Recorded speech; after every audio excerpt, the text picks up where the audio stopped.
Brothers and sisters, welcome back to the Hot House with Richie Ray, because I'm always in the Hot House. Brothers and sisters, here we are in Brooklyn, downtown Brooklyn, with my brother John Cruz. Morning, brother. Good morning, brother. Good morning. How you doing, man? All right, Why don't you great. tell everybody what we're doing here? Well, we're downtown Brooklyn over here in Brooklyn Borough Hall because just prior to the 1970 strike, our president at that time, Jack Leviton, came here with letter carriers to apply for assistance because they couldn't afford to survive. So they had to apply for food stamps. And this right here, to me, is history in itself. And, you know, it's just something that in 1969, our letter carriers were struggling because, you know, they weren't making no money. You know, unfortunately, that's what it seems like, and that's what it has been for the past few years. And, we blame a lot of people for stuff, for things that happen in life. But Richie, we really do have to blame a lot of things that happen, especially when that 1.3 contract got shoved down our throat, Richie. It wasn't enough for our letter carriers. No. It really wasn't enough for our letter carriers. Our letter carriers are struggling. Yeah. Our letter carriers are really struggling on a day-to-day basis. Now, John, since you brought that up, the NELC, the state of the NELC right now, where do you see where this is going if change doesn't happen? Well, if change doesn't happen, instead of going up, we're already going down. It's just going to get worse. It really is just going to get worse by the day because we're being sold out. We're being sold out to the United States Postal Service. I can see it on a day-to-day basis. You know, we go, just recently in Washington, we were in Washington, and our current leader tells us about the AI being to adjust routes. This is what they're telling us. This is what they want. This is what they're discussing. But while they're discussing it, allegedly, it's happening already. And that is hurting our letter carriers.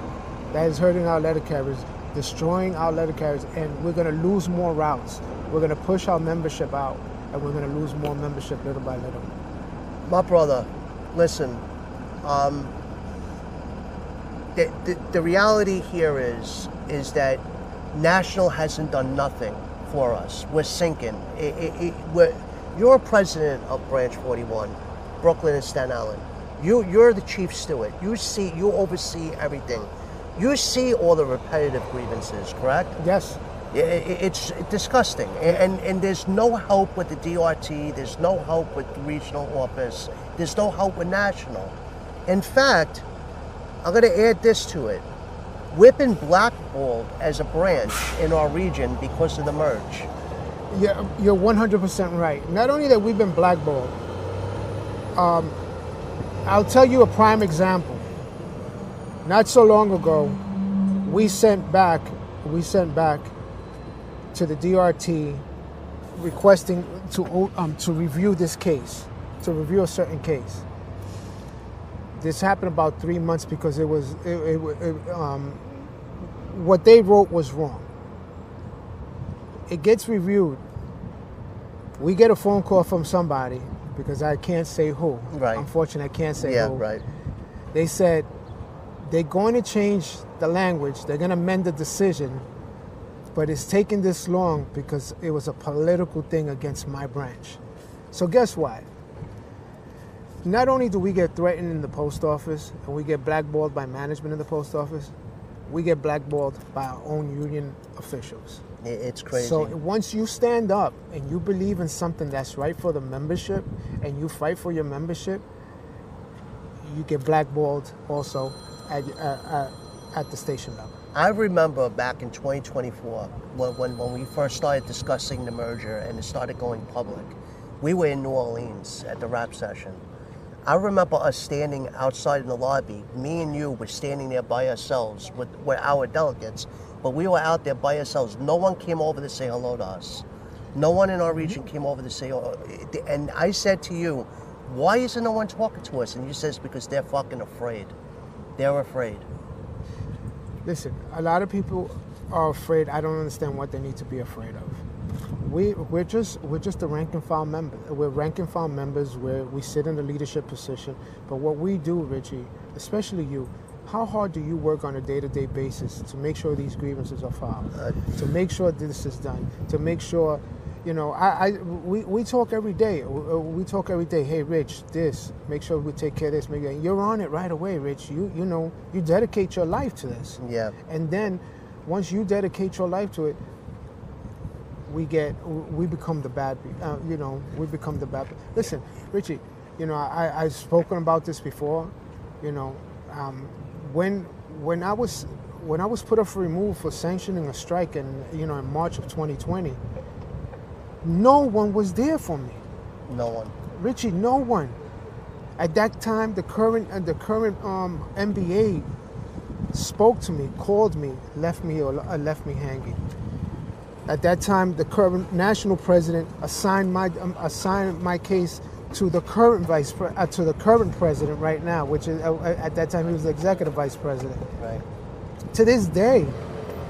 I'm talking about to this day, he still hasn't contacted me on anything, all right, about me sanctioning. I went through this alone.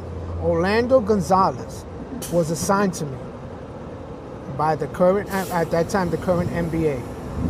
And I have emails that our current MBA was attached to that he never replied, not even once, to any of these. Orlando, when I tell you hundreds of emails of this whole thing when I was going through the strike, Orlando Gonzalez was the only one that was helping me at the MBA's office. The only one that was helping me at the MBA's office. You know, and you know, and a lot of people say, well, you know, he's your friend. No, we're not friends.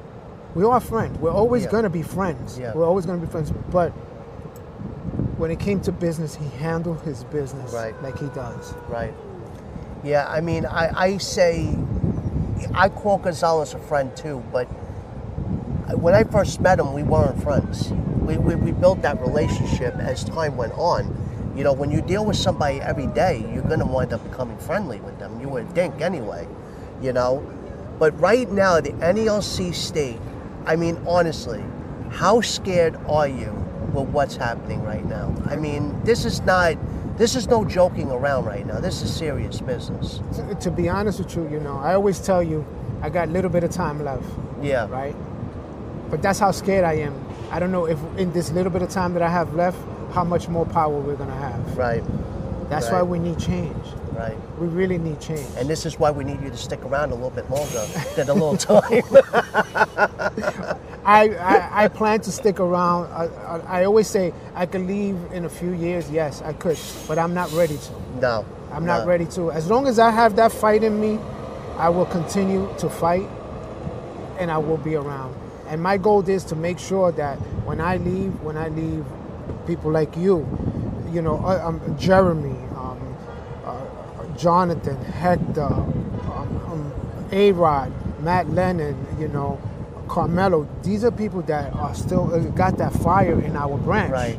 And, you know, and that's what we need, and we need to find more young people to get involved into. And we're finding them. We're finding the gems out there. We are finding them. And you know, surprisingly that you say that, you know, a CCA stepped up the other day, and you know, she's with 4 months on the job, and she's getting involved in the union, and she came to the an arbitration case with me to be an observer, and you know.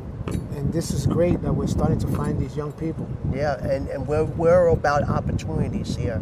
We're not about holding anyone back. We're about keeping everyone moving forward. Richie, good that you say that. I'm glad that you say that, because when we, like us, decided to go forward, what happens to us? Right.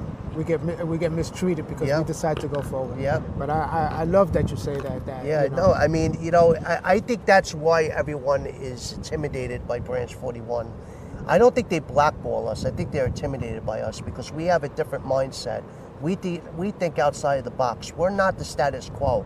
We think about advancing our people. We're not afraid to make the next John Cruz. If the next John Cruz could come along and be better than you, then so be it. Be better than me. But that's the whole thing. That's the whole thing, to make someone better than you. Right. You know, it's just like our kids. We do for our kids, and we teach our kids something, but we want our kids to do better than us and advance. And Right. that's what we want here, Richie. Yeah. We want someone to come in and be better than me, and be better than you. There's nothing wrong with that. The bottom line is the enemy, and I don't want to say enemy because I don't think they're an enemy, because I think the Postal Service is conditioned to believe what they're doing is correct. Okay, and we're in a position, our job is to enforce the contract and enforce justice. But the problem is the NELC at the national level got into bed and they bought their bullshit. They bought their lies. They're getting on board with their bullshit. All you hear Brian say, the post office is broke, don't expect anything. Post office is broke. We took the position that we have to protect the Postal Service, but they forgot the fact that we're the agent to protect the carriers. We're not in to protect the post office. There's a national agreement for a reason, and that's what we have to impose, and we have to protect that. And like you said, we have to protect our letter carriers. And the post office has been crying broke for the last 30, 40 years. Yeah, You know, they always cry broke. But let me ask you a question. You know, I feel like I'm interviewing you now. So be it. You know, they're broke, but do they still give out bonuses? Oh yeah. Okay. Oh yeah. Are they still hiring 204Bs? Dude, that's all they're doing. Okay. Are they still converting supervisors over? That's what they're doing. It's almost at a point that you see more supervisors than letter carriers. Yeah. Yeah. Okay. Yeah. It's an army. It's an army of supervisors. The other day, I was in a station where I was in a 19-route station, and there was 4 supervisors around the desk. At 11 o'clock in the morning, there was no carriers in the office. Why you need 4 supervisors? So, what are they doing? So that's almost $400,000 a year. Come on, man. What's going on? But we're broke. Yeah, exactly. But we're broke. You know, listen. Let's go with this discussion about the new contract. I mean, there's a lot of rumors out there. People are thinking that the contract is going to be drawn down our throats again, and this 4-day, 10-hour day work week, 410, I don't know how the fuck to say it. It disturbs me for even thinking about it. What do you think about that proposal? To be honest with you, I think it's the worst thing ever. I know there's a lot of the newer membership thinks that it's the best thing that can happen. Now, you know, what happens to our human? What happens to Article 8? Article 8 is going to get thrown out the door because now you could work 10 hours. You could work 10 hours a day and not get paid for overtime. Right. You know, what happens to single parents now, what they have to do with their babysitting issues, Now they have to restructure everything all over again. What happens to working, there's a lot of, you know, there's just a lot of factors to this. Yeah. That's going to hurt us. You know, I tell you this much. I remember when my father was a Teamster. You know, my father was in the Teamsters Union for many years, and close to 40 years before he passed away.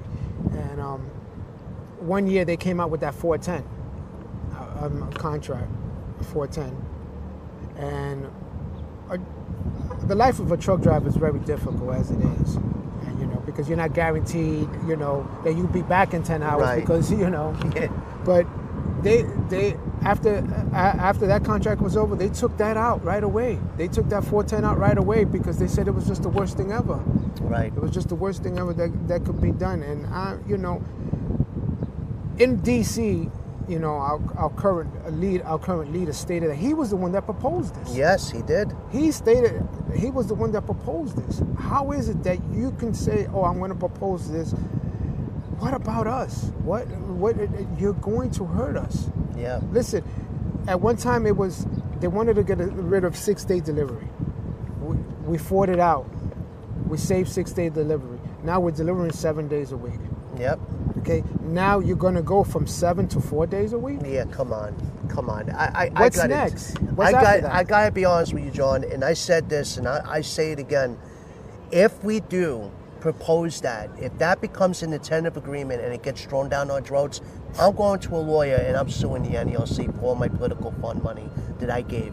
Because I put my money in that fund to protect the 6-day delivery. That's why I did. And I'm telling you, it's just disgusting. It really is. You know, it really is something that. And you know what's crazy? Once he mentioned it to us in DC, I heard they were having telecoms already about it. Yeah. So it makes you wonder. It does make you wonder. It makes you wonder, did he already agree to something? Yeah. Yeah, it does make you wonder, because I do know for a fact, and I think Corey Walton actually mentioned this in his podcast, I do know for a fact they're having telecons with the local level explaining to them how the restructure is going to be when they do this. They already have it. The post office already believes this is going to happen. It's sickening. It really is sickening when you think about it, John. It really is. And not to make our blood pressure go up any higher than it already is, but this shit about him restructuring Article 15. Can this guy just keep his hands off on anything? I mean, well, what do you need? Article 15 does not need to be reformed. Article 15 needs to be enforced. You're absolutely right. I can't disagree with you anymore. If he restructures Article 15 to something that who knows what's going to do, we might as well just throw the contract in the garbage. It's crazy, man. You know, that Article 15 is our steering wheel. Look, it makes you wonder. You know, this is just my opinion and my opinion only, because everyone is entitled for an opinion. Why do we have such a backlog of DRT decisions? Right. Why do we have such a backlog of pending arbitration decisions? Right. You know, why are we sitting here? Why are we sitting here? It makes you wonder that. Are they planning to destroy it already? Yeah. Are they working on something to destroy this already, thinking that thinking it's gonna get fixed? It's not. It's not. If you take this away from us, it's like you said, we need to enforce it. Yeah. We need to. We need to enforce it and not do nothing more but enforce this to the end. Just put the nail on the coffin. Yeah. Just keep putting as many nails as you can, and that's it. And that's it. Listen. Why are we not filing national Article 15 grievances at the national level? Right. Going after management. Right. For this backlog of DRTs. What do we have, Richie? How many cases we have pending arbitration?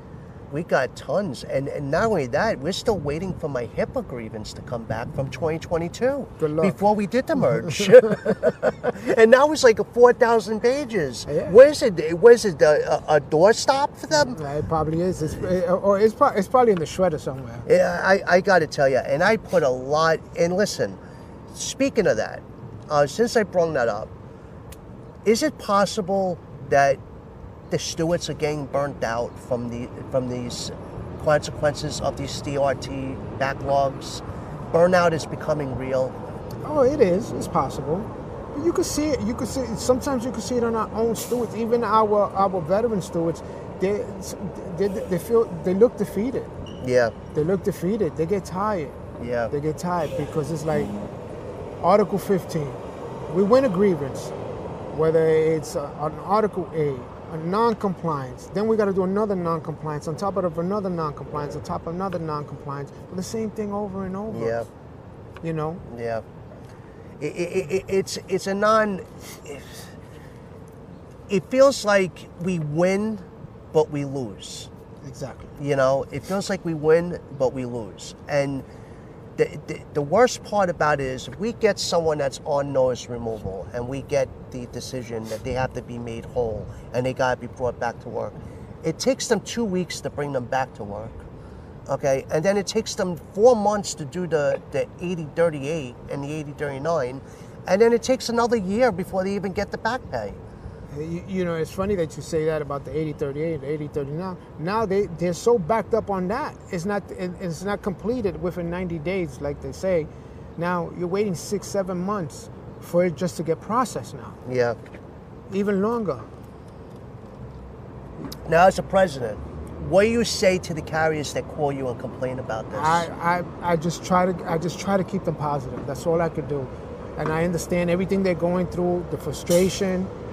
You know, I always say, we don't know what someone's finances are. I always say that to someone. You don't know what someone's finances are. You don't know the struggle they're going through.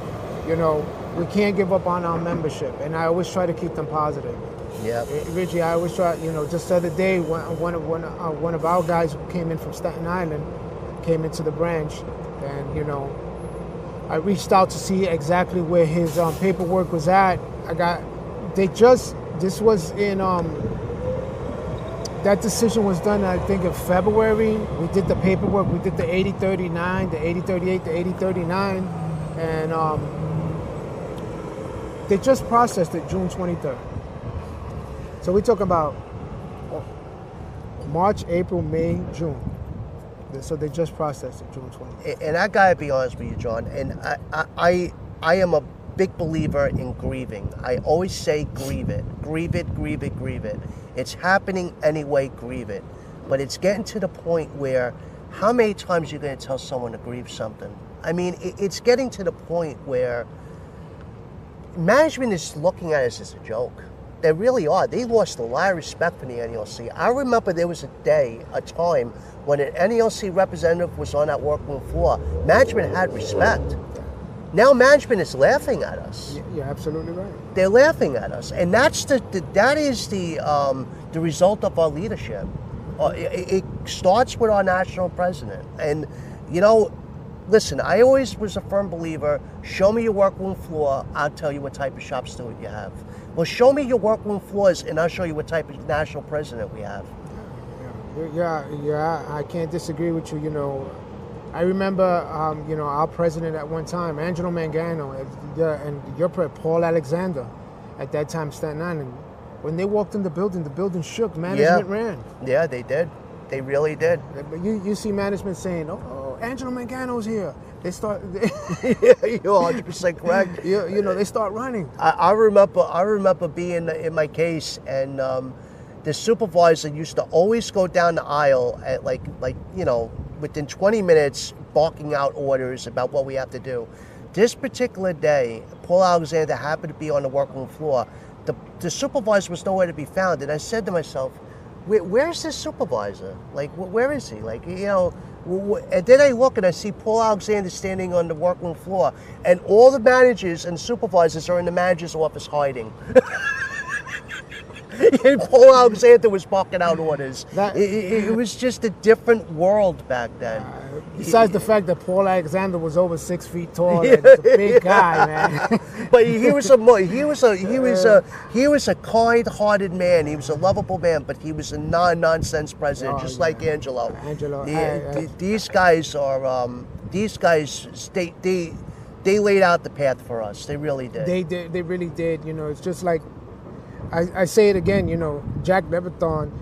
You know, I had the pleasure of meeting his daughter. She came to the branch a few years ago, and she spoke about her dad like he was a god to her. Yeah. And, you know, but unfortunately, you know, Jack Leviton passed away at a young age, and she said everything that, you know, he conquered in the Union, and he was self-taught. Yeah. He was a Polish immigrant that came here, you know, to the States, and he became a letter carrier. He became a Union leader, and he even taught. He even started teaching labor law. Oh wow! Yeah, this guy was he was a sharp guy, but you know, unfortunately, he passed away at a young age. But she remembers in the 1970s when the feds came to pick up her father, when they came to because of the strike. Because you know, it started with Branch 36. You know, Branch 36 started the strike, and then Branch 41 followed. Right. They were the second. You know, we were the second one to strike, and she remembered when the feds came to pick up her father. But it was great just to hear her talk about this, and like you said, these guys, they led the foundation from us, and now it's like we're going back. Yes, we're going backwards. We're going backwards, and we're throwing it away. And is it fair to say that we're going backwards because our national leaders lost touch with us locally? They're not listening to our voices. They're not listening to the workroom floors. No, they're not.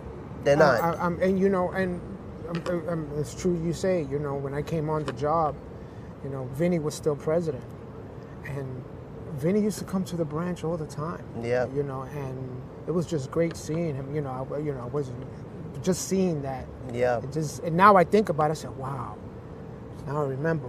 Yeah. Wow, that was Vinny Sombrado, and you know what he has conquered for us and what he has done for us. And Vinny Sobrano, he started off as a rank and file member. He was nobody.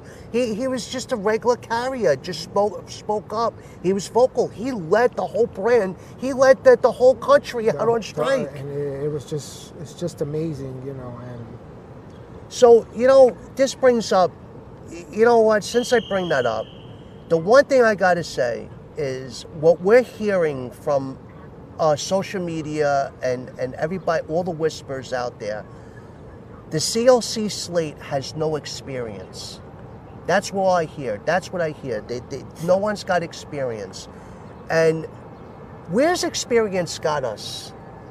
Well, when I became president, I didn't have experience neither. Yeah. You know, I learned everything I learned. You know, learned little by little, taught myself, asked questions. So when you became president, you went through the same thing. Yeah. You was nervous. Yes, very nervous. I was nervous. To this day, there's still times when I'm nervous. Yeah. But you know, it's just like a bicycle when you first start learning how to ride it. Right. You get on that bicycle, you fall a few times, and you get back up. You dust yourself off, and you move. Right. And you know what? They say either you're born a leader or you're not. Okay? You know. We might not have the experience, but we do have one man that put a team together. His name is James Henry. And Right. that man has a lot of experience. His arbitration cases alone speak for himself. His leadership skills speak for himself. You know, and I'm sure and I'm confident that he's gonna put us all in the right path. And he picked us one by one. He picked us one by one for a reason. Right. He just didn't say, "Oh, I don't like you." You know, he just didn't pick someone and say, "Well, you don't have no experience. I like you. You don't have no experience, but I'm going to put you on the slate." Right. No, he picked us for a reason because he sees something in us. Right. He sees the hard work that we put. You know, and listen, Corey Walton. He changed this country for us. Yes, for he letter did. carriers. Yes, he did. I listen, you know, I don't care what anyone says because they don't like him because he curses on this, he does that. Listen, we know what we have. Yeah, exactly. Okay? Listen, I'd rather know what we have Right. than not know what we have. And you know, this is who Corey Walton is, but you know what he did? He opened something with ADA arbitration, right? And he gave information to letter carriers that we never had before. Yeah, absolutely. He's the godfather of this whole thing. He really is. He exposed National. He Stuff did. that I didn't even know that was going on. I wasn't really, look, I'm involved in it, but I was not seeing this. I just thought it was a issue with the DRT. I didn't realize it was deeper than that. It's deeper. You know, and you know, that brings me up to this. Why would National agree that no cease and desist should be ordered? That was, you know, at that time when we first started, that started pounding us in the chest because that hit me like a rock. You know, just like 100-pound weight on my chest. Yeah. When, you know, at that time, you know, our MBA at that time, when he told us no cease and desist. This is what we're doing. Like, what? I couldn't swallow it. To this day, I don't swallow it. Yeah, I remember, I don't know if you're going to remember this, but I remember us going into a room. I think we were in Atlantic City.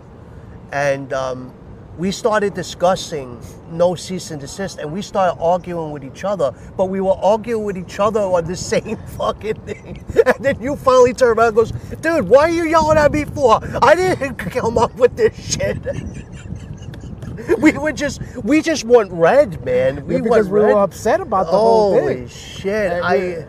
You know, we were really upset about the whole thing. So we're going back and forth, and then we realized that we're on the same. We were both trying to get our point across with the same thing. Yeah, I mean, we were fucking arguing with each other.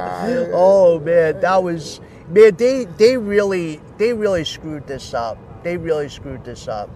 Now, John, listen, the convention's coming up, and this convention's gonna be historic.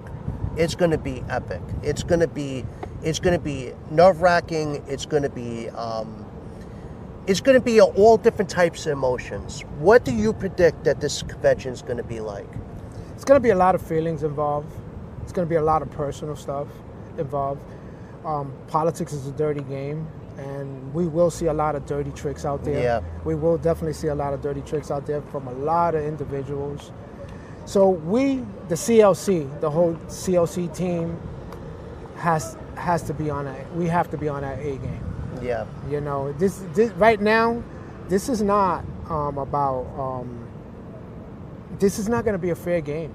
Yeah. Right. And to be honest with you, it's not going to be a fair game because a lot of people are going to try to take advantage. But we really have to be on the A game, and we really have to be tough because even though it's like the streets. Yeah. You right now there's like the streets. You got to pay attention to everything that's coming at you. Yeah. Where you're walking in a bad neighborhood, and you got to find out what's what, and this is what this is going to be. Yeah. It's already happening. It is. The thing is, this is already happening. There's certain people out there that are saying certain things about the CLC, saying certain things about Orlando Gonzalez. Yeah. Saying certain things, you know, and about you. You've been a victim of some of this. Yeah, I've been a victim. But you know what's the funny thing is that individual, I know who he is, but it's okay. Okay. Yeah, you know, I'm okay. Listen, you know, if you really have something to say to me, want to say something to me, then do it in your face. Exactly. Why do it behind your face? Why hide behind a photograph? You know, I'm okay with that. I'm okay with that because, as you see, I do have Facebook, I have Instagram, I have TikTok, but I don't. Yeah, you don't do nothing. You don't. You put up your pictures of your grandson time to time. Yeah, I don't. You know, I don't do nothing, and I'm really not concerned about it. So, you know, you do you. I'm gonna do me. But if you ever want to have a conversation with me, we're both men. That's it. We're both men. Right. We can have a conversation. Right. Now, brother, social media. Social media is a good tool, but it brings a lot of evil. Now, where do you think social media, where does social media put us in right now? Does it put us in a good place or in a bad place? Like what you mean by us, you're talking about in general? In general, just as letter carriers, period. As letter carriers, it puts us in a good place, and I'll tell you the good part that it puts us. Because a lot of information could be put out there for our letter carriers, and a lot of good stuff is put out there. But at the same time, we have that bad place where the wrong information is put out there. And then when we have that bad place where you insult people on social media. Right. And you know, and I don't like insulting nobody on social media. But you know, I do like the fact about social media. It was created for a reason, to put out information. Right. That's what I do love about it. And you know, and as long as we keep putting listen, it's okay for me and you to disagree on something, because I do see it a lot. Like people debate, and then you know, a lot of people do it respectfully, but then a lot of people do it. Yeah, they do it. They do it kind of. They sneak attack you. They just snuff you. A lot of people not built. You know, I say it like this, and I don't mean this as offense to no one.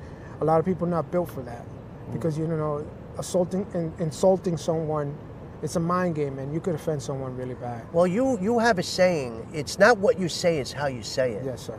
You know what I mean? And I remember hearing that for the first time when we did the merge, and I remember you, because you used to have to keep me calm a little bit. Yes. I get a little bit hyper. And you say, Rich, it's not what you say, it's how you say it. And, you know, when I think about that, I realize that, you know, maybe I'm saying what I'm saying is right, but how I'm saying it is wrong. And I think words could hurt more than someone beating the shit out of you. Oh, definitely. Yeah. Words are weapons. It's a weapon that could really hurt. And I always say, right, we get into a fist fight, the pain is going to go away. Yeah. The pain will go away. Right. Win, lose, whatever, the pain go away. But you verbally abuse me, and you verbally abuse someone, and you continue to abuse someone. The mind is dangerous. Yeah. And again, I don't mean it in a bad way. people are not built like that, and you can offend people, and Yeah. you know, Well, mental health is huge in Branch 41. We had a few tragedies. just not so long ago we had another one, in Brooklyn we had another carrier that Yeah. committed suicide. Yeah. Now, where are we with mental health? Is NEOC doing enough for the mental health? That I'm aware of, no. No. That I'm aware of, I haven't seen nothing on them. We do what we do at our local level to try to Right. help out as much as we can. And unfortunately, I haven't heard or seen anything with mental health. No. Mental health is something that that triggers, because it was my daughter was going through it, so. Yeah. I mean, listen, I mental health is big with me too, because my oldest daughter went through a period of cutting herself. Sorry. And and I gotta tell you that it wasn't so much, everything handled itself, but I felt like a failure as a father. You know what I mean? And it's hard when you see your kids going through something like that, and it breaks your heart. And when you're feeling hopeless, it's hopeless. But we got a lot of members in our union that are going through some crazy times, and the post office is not the place where work is supposed to be escape from real life. Mm-hmm. It's not an escape in the post office. No. It's not an escape from the post office. Yeah. And I don't think we have enough. I don't want to say this the wrong way, because I think we do have enough tools in place, but we don't enforce it properly at the national level. We have this what you call Dignity Respect book on the members portal. And it's a great book, and it's great and everything else, but no one is actually teaching it. Yes, no one is teaching it. When that book first came out, I think Lou Dross was the. I think so. Yeah. I'm not sure. I think it was actually a great book also that came out, and we started using it a lot. I was once I got a copy of that, and it, like you said, it's a great book, but it's not being forced. Yeah. It's not being it's not being forced at all. So, and we need to try to push it more. And one of the things that we do a lot, especially us, that we go after management with that dignity and respect. Oh yeah, absolutely. We're like thorns on their side with that. Oh man, and it's. I just got a remark the other day from one of the bosses, like, all you guys want to do is grieve. No, we don't want to grieve. All you do is want to violate. It's simple. And I always tell them, we won't grieve if you don't violate. Exactly. It's that simple. I mean, we'll worry about food drive. We'll worry about the MDA. But you bring this to our doorstep. We never ask for trouble. They bring trouble to us. We just respond. I always say, what makes us leaders, and what makes us, who we are today. What makes us this? Management. Yeah. Management makes us this because they make us do this. Right. And they force us to do this, the way they treat us, the way we see when they treat people, the way we see certain things and say, wait, nah, that's enough is enough. Right. Enough is enough. No. And that's what happened to me. I had a manager, and he ended up going to Staten Island, Danny Kelly, and oh my God, please. That man abused me. That man beat me up every chance he can. Yeah. And the one thing that stuck to me, and he told me, he said, my pen is mightier than your sword. So that's when I said, what does he mean by that? Right. I didn't know what he meant by that, right? And when he said that, excuse me, I got my allergies are bothering me today. I don't know why. I guess it's just because we're out here. When he said that to me, I said, I guess what he means is every time he writes me up, because I had a shitty attitude. I had an attitude you couldn't tell me You nothing. have an attitude? I don't believe that. And I drove management crazy because I used to fight with them. I didn't care about them. I just really didn't care about them. I still don't, but I really didn't care. Then my mouth was sharp. So it was for a reason. That's just who I was. But that's when I learned that I had to read these books, Right. and get involved into the union, and that's how I got involved. And it's funny that you say you don't care about them. I don't think you don't care about them, because I seen you in action. You show a lot of respect, and you just know who you're dealing with. Mm-hmm. You know who you're dealing with. You don't attack them unprofessionally. You attack them professionally. You do it respectfully. You do it honorably.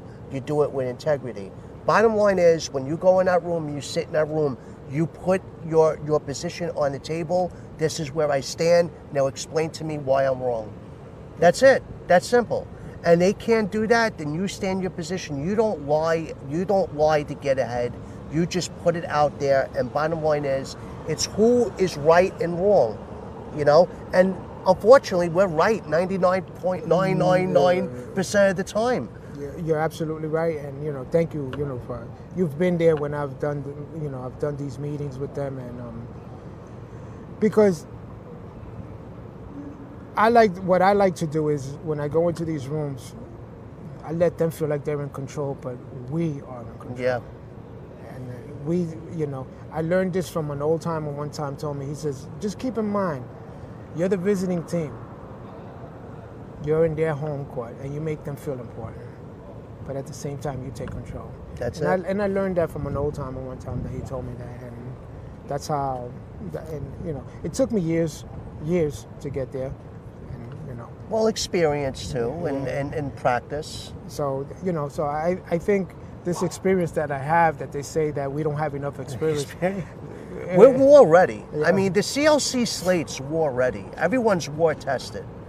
Okay, I don't see a soul on the CLC ticket that is not war ready. Listen. I believe in the CLC. I believe in the team that James and Corey put together. I believe in all of us. Dave Groskopf, Howie, Kim, Bill. Bill is Bill is when I say Bill, we gave him the name the Hunter for a reason. He is a warrior. He's a hunter. Just the whole team in general, man. It's just, I look at them and I see what's going on, and it's a humbling experience. Yeah, it really is, because really is. You know what, we're part of it, Richard. Yeah, we are. We really are part of it, and a lot of these guys are table too. Yeah. And I tell you what, I got a little story to tell you. At the CLC meetings, whenever we have our meetings, I take a picture of the screen. Okay. That way I have it, because I believe historically this is history. I mean, we got an army of soldiers coming in here, and we're not, look, I'm not saying that we're going to come in there and it's going to be fixed overnight. I'm not saying that. I understand there's a lot of challenges. I get that. But the bottom line is, the CLC members are not going to fight on their knees. They're going to fight on their feet. They're not going to say, yeah, and give in. No one's giving in. We're not afraid to lose. And that's what people need to realize. Our national leadership are not fighting a lot of these issues because they're afraid they're going to lose. They're already lost before they even started. The CLC is not afraid to lose. We're not afraid to fight for what's right. We're going to put it out there. If it's going to happen, it's going to happen by force. It's not going to happen because the post office said it's going to happen. Yeah, absolutely right, brother. And it's just... Listen, since we're bringing up the CLC, tell us why everyone should vote for the CLC. Explain to everybody why James Henry, why Corey Walton. I know you already said it, but do it more detailed. Well, it's the right thing to do. Well, just feel, I'll just give you like a little background. When I first got involved with the CLC, I looked at it from the outside. I pay attention. I observe a lot of things, and I saw what was going on, and I saw the change, and I saw the willing, the power, just everything in general that's just we're willing to do. We do these meetings. We were meeting up And, you know, James and Henry are traveling the country. They're tired. They haven't given up. And just with that alone right there shows you what we are willing to do and what's Right. willing to happen. And, you know, if you want the same old thing to stay, then vote the way you want. But if you want change, then vote the CLC way. Absolutely. Vote And I got a this year. bone to pick with you. Yes. I got a bone to pick with you. With the Jacksonville, Florida, the COP there. That was my first COP that I couldn't go to because I wasn't the president anymore.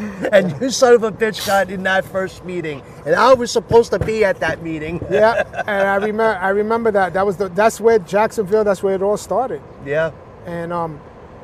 And I was nominated, Board of Trustee. Board of Trustee right then and there.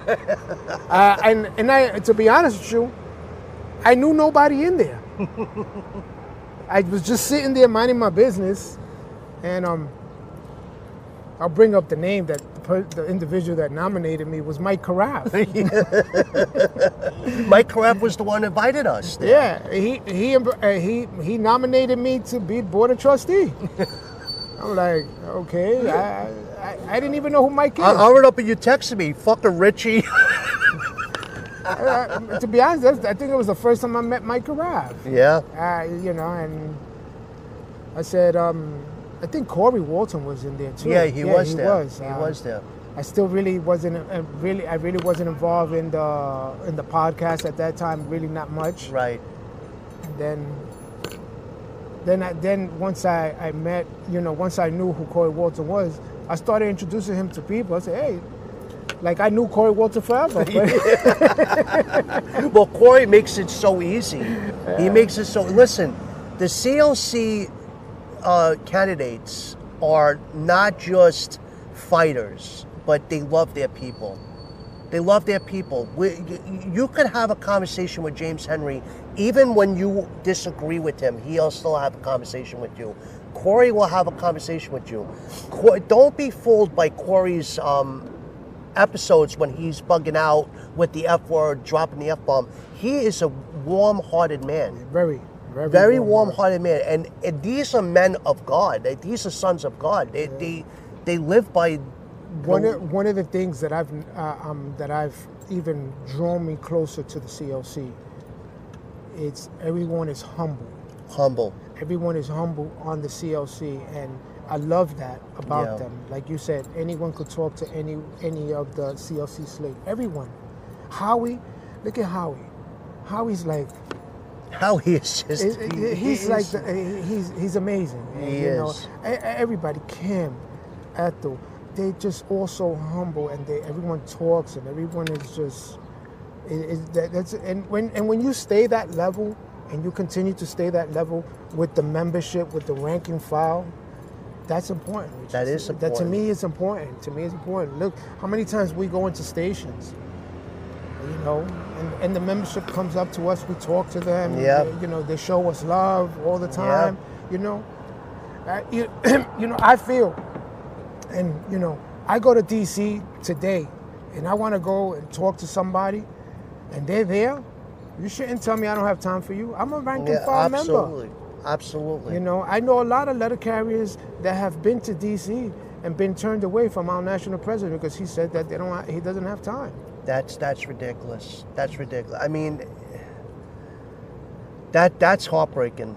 That's heartbreaking. And I tell you what, and I worked in the branch office in branch 41.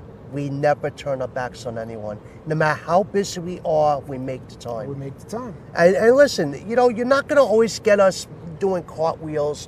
We have bad days like everyone else. We're human. We're human, but in the end of the day, we still make the time. We still make the time. You know, you got Serena. So I got to tell you, that is the best thing that ever happened with this merge, with Serena. I love Serena so much. She's awesome. She's a hard worker. She took over OWCP for us, Richie, and it's like the best thing that has ever been done for us. Yeah. And, you know, she took a workload off us. I got news for you. And who loves OWCP? Nobody. I don't know a soul. Who loves OWCP? I don't know, man. Jesus, OWCP gives you a headache. By It itself, really just does. Just listening to the words, the letters OWCP, but Serena has done something amazing for us at that branch with OWCP, and She's the hardest working branch officer we yeah, have. She with really that, is. That's not easy. And she takes a day off, and they call. I said, listen, she'll be back tomorrow. The membership is going crazy. I know. I get calls. Serena's not answering her phone. When'd you call her? 5 minutes ago. I mean, dude, give her a second. She takes care of everybody.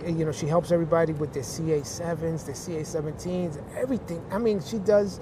She keeps in contact with the doctors. She does everything. She's just amazing. We used to have a member. He used to say, all the bells and whistles. That's what he used to say. Yeah, all the bells and whistles. That's what Serena does. She does all the bells and whistles for us. Well, Serena was a great addition to this merge. I think that's the best part of this merge. Speaking of the merge, what is it like being president of Staten Island? Yeah, just like anything else, we have our good days, our bad days. I love it.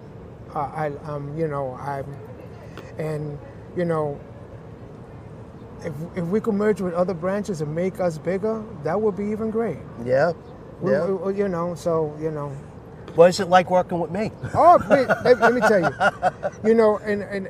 And first, for you, I gotta thank you.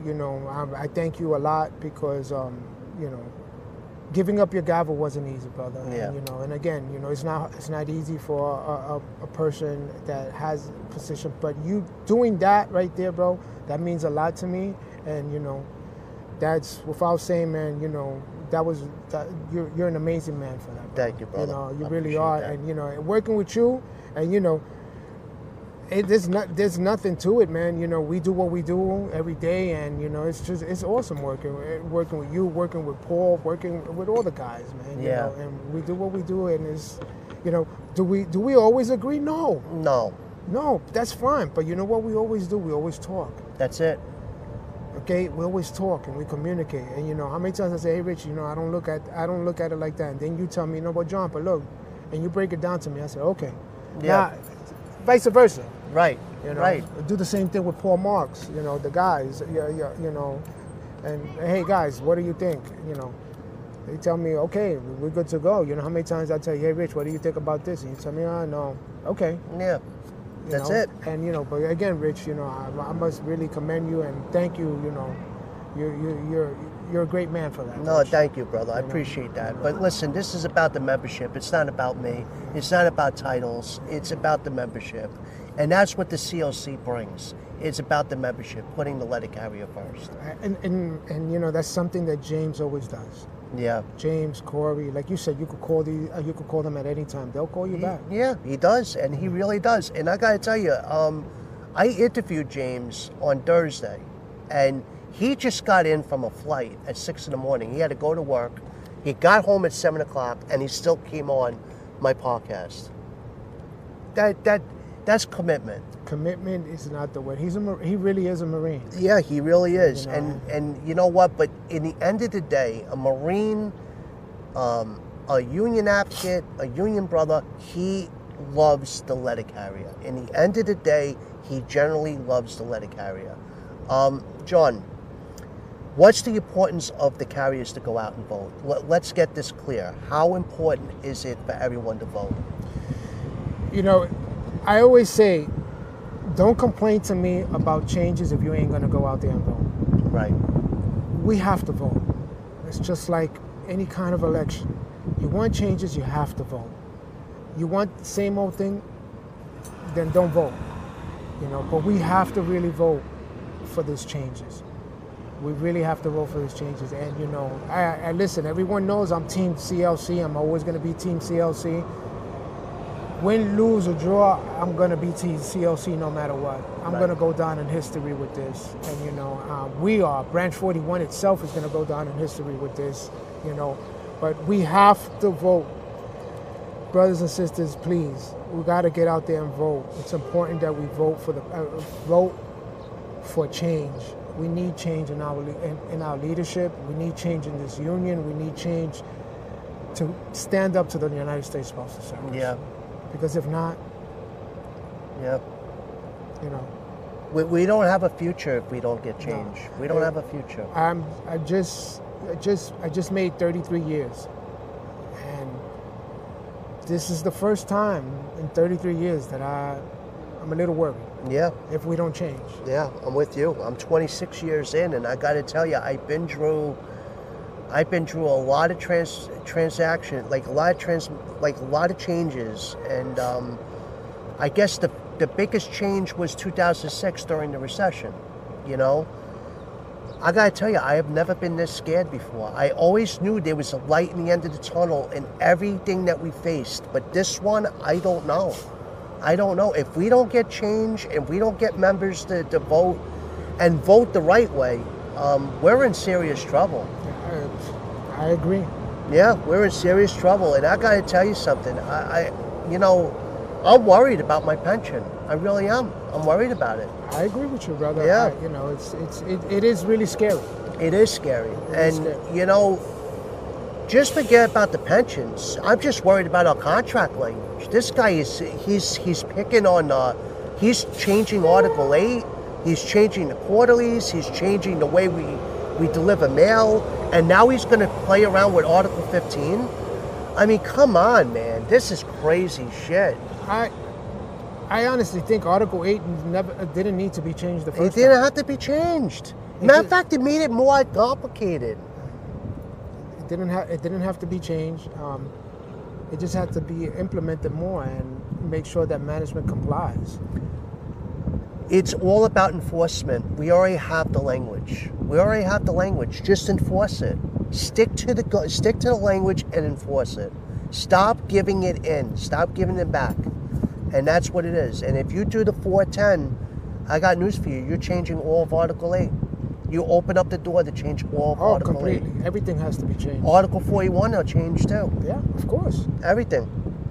You know. My brother. Well, listen. Any final thoughts? Yeah, my final thoughts is just give me a second here. Just make sure that we vote CLC. Just got to make sure, we vote CLC. Make sure the trustees, I am running for trustee position with Dave Groskopf and Howie Command. Vote us in, and we'll show you a change. Absolutely. Vote the whole slate CLC in, and we'll show you a change.